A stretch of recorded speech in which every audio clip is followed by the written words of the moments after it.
He took my wife, my trust, and nearly tore my family apart. I said nothing for 12 years. But while they were celebrating their stolen victory, I was building the perfect revenge. For the past 25 years, Mitchell Granger had commanded the top floor of a high-rise overlooking the Boston skyline. This office, sleek and immaculately arranged, had been more than just his workspace, it was his fortress. Now at 52, age hadn't softened him. If anything, it had only made him look sharper. His steel-colored eyes, a mirror to the silver streaks in his neatly trimmed hair, gave away nothing. The firm line of his jaw served as a silent warning to anyone familiar with his legacy. Mitchell wasn't merely accomplished, he was formidable. And those in his world knew better than to cross him. A faint buzz came from his phone. Just a calendar alert. Logan's wedding, it read. It had been on the books for months. He didn't smile. Truth be told, he hadn't smiled, not really, in over a decade.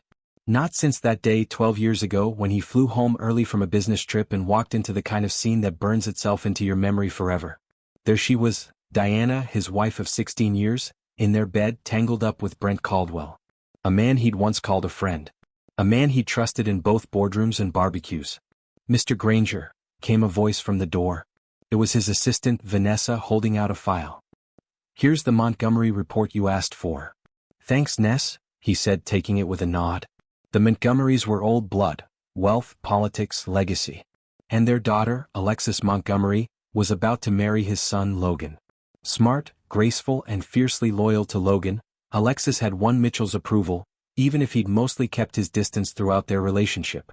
He flipped through the report until he found the page he'd been looking for. A confirmation that Franklin Montgomery, Alexis's father, had gone through with the acquisition of the floundering Delaney Hotel Group last quarter. Exactly as Mitchell had orchestrated, though never directly, his involvement buried under layers of intermediaries and carefully veiled suggestions. Every piece was falling into place. 12 long years of waiting, planning, moving quietly behind the scenes, and now it was all beginning to unfold. 12 years earlier. "I'm seeking full custody of Logan," Mitchell said coldly, his voice like ice slicing across the polished surface of the conference table. He stared directly at Diana, who sat across from him, her expression unreadable. Her lawyer gave a smug little laugh. "That's not a realistic request. Mr. Caldwell has." "Brent's name doesn't belong anywhere near this discussion," Mitchell interrupted, his tone sharp and final. "I was sitting across from Diana, trying to have a serious conversation about our son's future." Her flawless face twisted into something bitter, almost cruel. "Do you really think you can bully me into submission?" she snapped. "I know exactly who you are, Mitch. Without me, you're just a man in a suit. Logan needs a mother," she added, her tone biting. "Not some emotionally distant workaholic who'd rather hand him off to a rotation of nannies." Mitchell didn't flinch. He held her gaze, calm and unreadable. "I came from nothing and built an empire. When we met, you were answering phones at reception. Don't ever mistake the love I once had for you as weakness." "Love?" She barked a laugh that echoed coldly in the conference room. "You never loved me. I was just another project to you. Another deal. Brent actually sees me. Is that what you tell yourself so you can sleep at night?" Mitchell asked quietly. "That what happened between you two wasn't about his money?" Her attorney, who had remained mostly quiet, finally interjected. "Mrs. Granger has records of your prolonged absences from the home." "It's fine, Lewis," Diana cut in sharply. She leaned forward, her voice dropping into something darker. "Let's just get to the point, Mitch. You'll give me what I'm owed, or everyone will find out that the great Mitchell Granger couldn't satisfy his own wife." Mitchell rose from his seat and straightened his blazer with care. "You can keep the Beacon Hill place, the lake house, and the full settlement we agreed to." He walked to the door, then stopped and turned just slightly. "Logan lives with me during the school year." Pause. "And Diana," he added, voice cool as steel, "enjoy life with Brent. I'm sure his investments will keep climbing." The look that flickered across her face was subtle but unmistakable. Unease. 2 months later, Brent Caldwell's hedge fund collapsed. A full-blown SEC investigation left his name in tatters, though no charges ever stuck. Mitchell had made sure of that. There were no fingerprints, no trails. But Brent's professional reputation was wrecked. Even then, Diana stayed. 3 years later, once the noise died down, she married him. By then, Brent had managed to come back with fresh investors, one of whom had been quietly recommended by a shared connection. That investor? A silent partner tied back to Mitchell through a maze of 5 dummy corporations. Back in the present, Mitchell's phone rang. It was Logan. "Hey Dad," his son said, clearly buzzing with excitement. "Lexi's parents want to host the rehearsal dinner at their estate in Berker. They specifically asked if you'd be there," Logan said, still sounding upbeat. "Her dad mentioned he'd like to talk shop with you." "I'd be more than happy to," Mitchell replied, a subtle warmth creeping into his voice, something rare these days. Logan was the only person who could still pull that out of him, the only thread tying him to something real. "Awesome," Logan said. Then there was a pause. "There's just one thing." Mitchell waited. "Mom and Brent are coming too," Logan continued. "She's been making a big deal about the seating chart, trying to move things around, stir stuff up." Mitchell let out a slow breath. "We'll keep things respectful, for your sake, Logan. That's a promise." After the call ended, Mitchell turned to his laptop and tapped it awake. He opened a folder titled Orion. Inside was a digital archive spanning over a decade, thousands of documents, spreadsheets, recordings, photos. Every piece of data he'd collected on Brent and Diana over the past 12 years. Their assets, debts, missteps, weak spots. And at the center of it all, the Delaney Hotel Group. The same hotel where Logan and Alexis were about to get married. The same hotel now quietly owned by her father, thanks to a sequence of back-channel whispers and anonymous suggestions, all initiated by Mitchell. He pressed the intercom. "Nessa, get Roman on the line. Tell him Phase 1 starts tonight."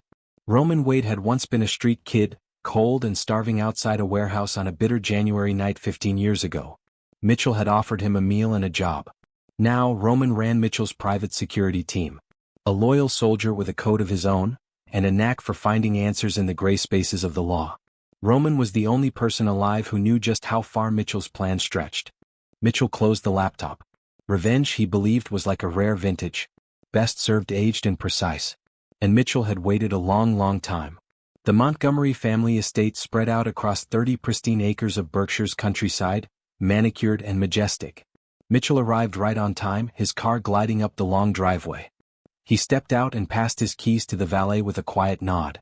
Waiting for him at the entrance was Franklin Montgomery, silver-haired, dignified, every bit the statesman. He extended a hand with practiced confidence. "Mitchell, at last we meet. Lexi speaks very highly of you." "The admiration goes both ways," Mitchell replied smoothly. "You've raised an extraordinary daughter." As they began walking toward the main house, Franklin leaned in slightly, dropping his voice. "I ended up acquiring those properties you mentioned," Franklin said, his tone casually confident. "They're intriguing, definitely worth a deeper conversation after dinner." Mitchell offered a small nod. Another move falling perfectly into place. Inside, his eyes swept the room until they met Diana's. Even at 49, she carried her beauty with pride, but time had started to leave its fingerprints. The skin around her eyes was tighter than it used to be, a subtle reminder of the upkeep required to maintain the illusion. Standing beside her was Brent. His hair was thinning now, and the athletic build he once flaunted had softened, worn down by years of indulgence and comfort. Just then Logan walked in arm with Alexis. "Dad, glad you're here," he said, smiling. Mitchell pulled him in for a quick embrace, then turned to Lexi with genuine affection. "Alexis, you look stunning tonight." "Thank you for coming, Mr. Granger," she said warmly. "I imagine this evening might be a little complicated." Mitchell gave a small smile, letting just a hint of steel into his voice. "Nothing is complicated when it comes to family." He didn't look at Brent, but the pointed tone was enough to make the man shift uncomfortably in his spot. Dinner was elegant but hollow, filled with polite small talk and careful smiles, until Diana, her wine glass nearly empty for the third time, decided to stir the pot. "We've decided Brent will walk Logan down the aisle with me," she said, voice louder than necessary. Silence blanketed the table. Logan slowly put down his fork.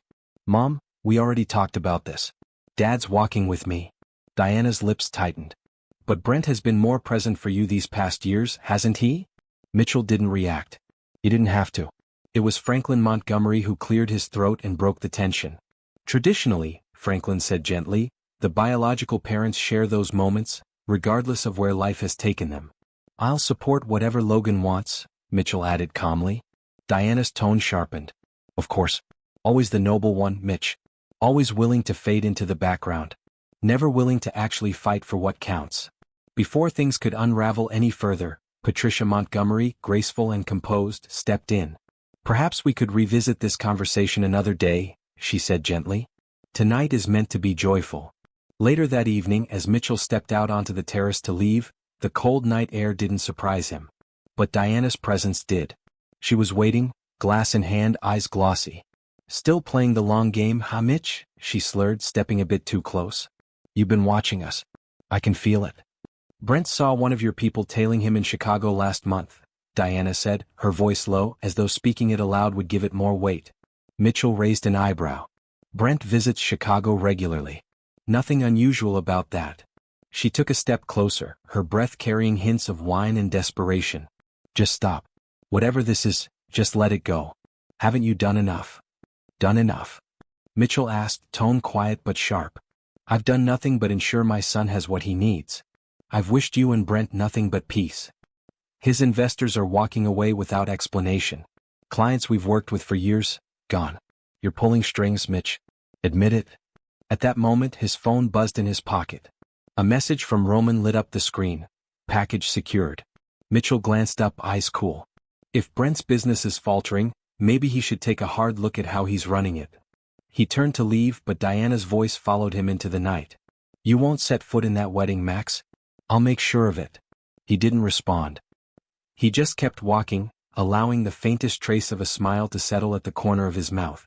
3 weeks before the wedding, Brent Caldwell stood in Mitchell's office, pacing like a man with nowhere left to go.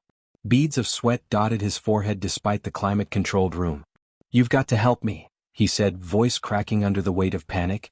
"The Montgomery deal has gone sideways. If I can't fix it, I'm ruined." Mitchell leaned back in his chair, studying the man who had once helped destroy his family. "And why exactly would I help you?" "Because if this blows up, it drags Logan down with it," Brent said. "If Franklin Montgomery finds out I've mismanaged their investment, they'll pull the plug on the whole wedding."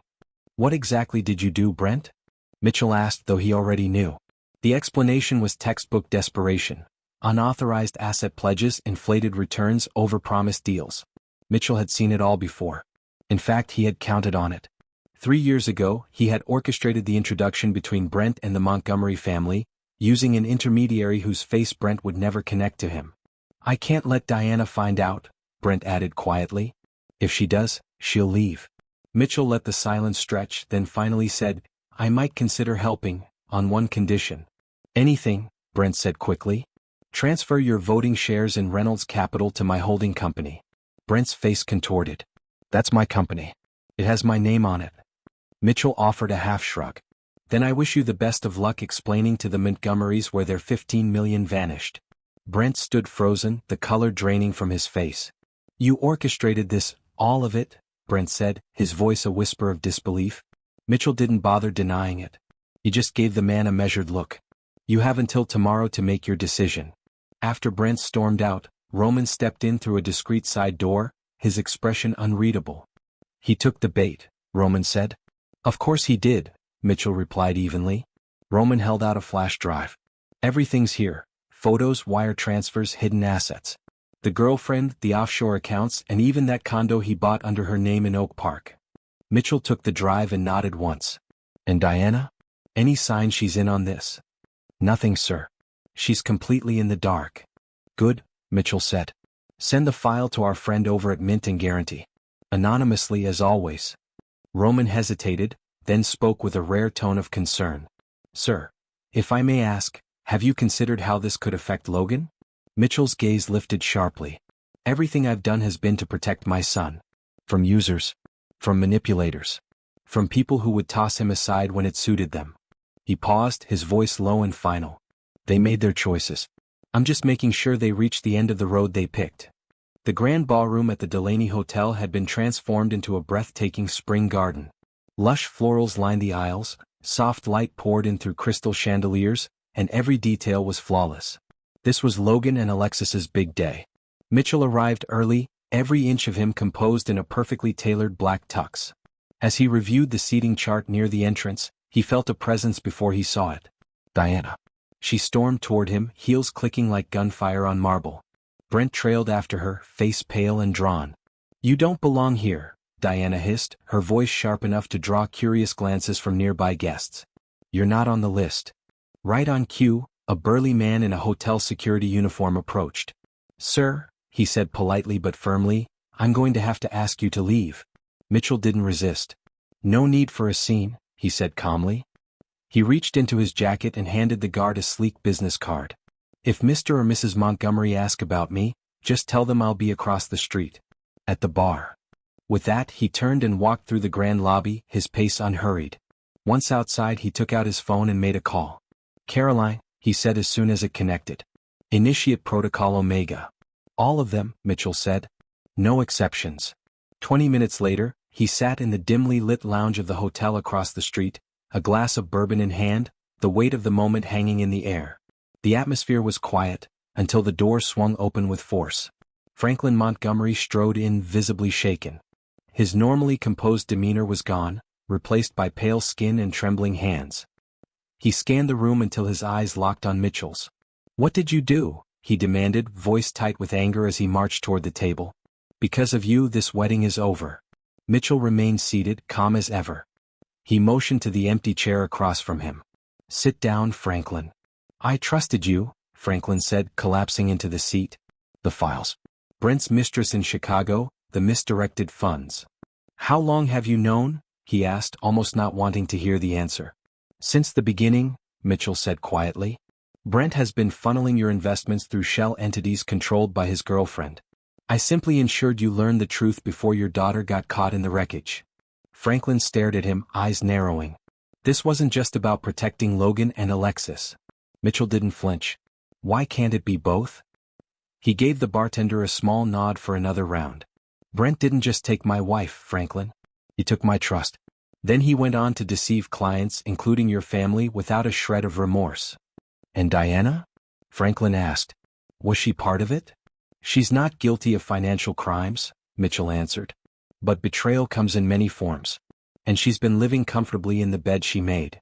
Franklin ran a hand through his silver hair, letting out a long sigh.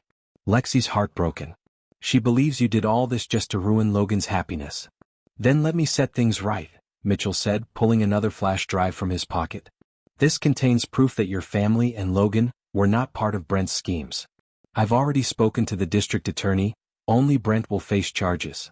Franklin looked at the drive, hesitant. "Why would you do that? Why protect us now?" "Because my son loves your daughter," Mitchell replied. "And unlike others, I don't believe children should pay for their parents' mistakes." Franklin stared at him, expression unreadable. "You calculated everything. The hotel purchase. The timing of the investment. You knew I'd uncover Brent's fraud right before the ceremony." Mitchell gave a small, deliberate nod. "I didn't force anything. I just gave you the pieces." "You made sure I found it," Franklin said quietly, staring into his empty glass. "But it doesn't make it any easier." "Cold comfort," Mitchell replied. Franklin downed the last of his drink and looked up. "So what now?" Mitchell stood, adjusting the cuff of his sleeve. "Now we head back across the street.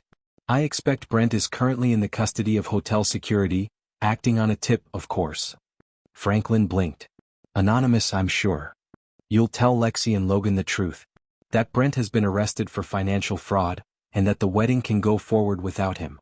As for Diana, she can stay and act with dignity, or she can go join her husband at the station." When they returned to the hotel, Logan was waiting in the lobby. His face was tight with emotion, a mix of confusion and heartbreak. "Dad, what's going on?" he asked, his voice barely steady. "They arrested Brent. Mom's having a breakdown. Lex's parents are talking about calling the whole thing off." Mitchell placed both hands gently on his son's shoulders. "Brent's been caught in some very serious financial misconduct," he said softly. "It's terrible timing, I know. But it has nothing to do with you or Lexi." "She says this was you," Logan said, voice cracking. "That you set this up." Mitchell sighed, his tone patient but firm. "Your mother is upset and needs someone to blame. But son, I would never do anything to destroy your wedding day. Think about it, who tried to keep who out of this celebration today?" At that moment, Franklin stepped in. "Logan," he said, calm but resolute. "I've spoken with Lexi. The wedding is still on. This is something the adults have to deal with. You and Alexis deserve this moment." As the three of them walked together toward the grand ballroom, they passed a small, quiet room off to the side. Inside, Diana sat alone. Her posture wilted, mascara streaking her cheeks, eyes swollen. She looked up when Mitchell passed. "You won," she said flatly. He stopped at the doorway, regarding her for a long moment. "This was never a contest, Diana," he said. It was consequence. She gave a bitter, hollow laugh. 12 years, all of this. That's not revenge, Mitchell. That's obsession. No, he said quietly. It's justice. Brent will answer for defrauding dozens of people, families who trusted him. You chose him over the life we built, over the son we raised. I chose to believe in someone, she muttered. And I chose to protect our son, from both of you. Diana shook her head slowly, eyes filled with tears. You didn't do this for Logan. You did it because you couldn't bear to lose. Mitchell looked at her, unmoved. Maybe, he said. But I didn't lose, did I? And with that, he turned and walked toward the sound of wedding music echoing down the corridor. Mitchell paused before walking away, his voice quiet but cutting. But tell me this, Diana, he said without turning back. If you hadn't tried to keep me out of today, would any of this have happened? He left her in silence, the question hanging in the air like smoke. Back inside, he rejoined Logan and the Montgomery family. Despite everything that had unfolded, the wedding went on, graceful, elegant, and filled with love. Logan, tough and grounded like his father, didn't let the chaos of the day steal the joy from the moment. He stood beside Alexis with unwavering calm. When the time came, Mitchell proudly walked his son down the aisle. And as he did, Diana sat in the back row, alone, her expression distant, her presence barely noticed. Later, as the reception buzzed with music and laughter, Logan stepped out onto the terrace and found his father gazing out over the night. Did you really plan all of this? He asked, voice low. Mitchell turned, studying the man his son had become, the best thing he'd ever built. I planned to protect you, he said simply. Always. The timing wasn't ideal. Mom says you're ruthless, Logan added. That you never forgave her. Some betrayals, Mitchell said, aren't something you forgive. You just learn how to live through them. He turned fully toward Logan. I won't apologize for the man I've become. But know this, every step I've taken, every calculated move, it's all been about one thing, making sure you had a future untouched by their mistakes. Logan was quiet for a moment, absorbing the weight of his father's words. Brent's going to prison, isn't he? Yes, Mitchell answered. And if your mother's wise, she'll divorce him before he drags her down with him. Will she be okay? Financially, I mean. Mitchell gave a small nod. There's a trust set up. She won't know where it came from, but she'll be fine. Logan gave a faint, knowing smile. Still taking care of her, after everything? Not for her, Mitchell said, placing a firm hand on his son's shoulder. For you. He gave him a nod. Now go. Dance with your wife. This day belongs to you, not us. As Logan walked back toward the celebration, the music spilling out into the night, Roman appeared silently at Mitchell's side. It's done, sir, he said. Caldwell's been processed. The evidence is airtight. Offshore assets? Frozen. His girlfriend tried to flee the country. Won't get far. Mitchell gave a quiet nod, his eyes never leaving the ballroom. Make sure Diana receives the divorce papers, Mitchell said quietly, his gaze still on the ballroom. And the evidence of Brent's affair. All of it. Roman gave a slight nod. Consider it done. A gift? Roman asked, almost sarcastically. Mitchell shook his head. No. A final lesson. She wanted a different life. Now she gets to see it clearly. He paused, then added, some people call it unforgiving, Roman. I call it having standards. Down below, the music swelled as Logan and Alexis shared their first dance. The room glowed with soft light and celebration. Their faces were full of joy, untouched by the shadows that had loomed just hours earlier. Across the room, Franklin Montgomery raised his glass slightly in Mitchell's direction, a silent gesture between two men who understood the weight of legacy, the burden of influence, and the quiet satisfaction of control well exercised.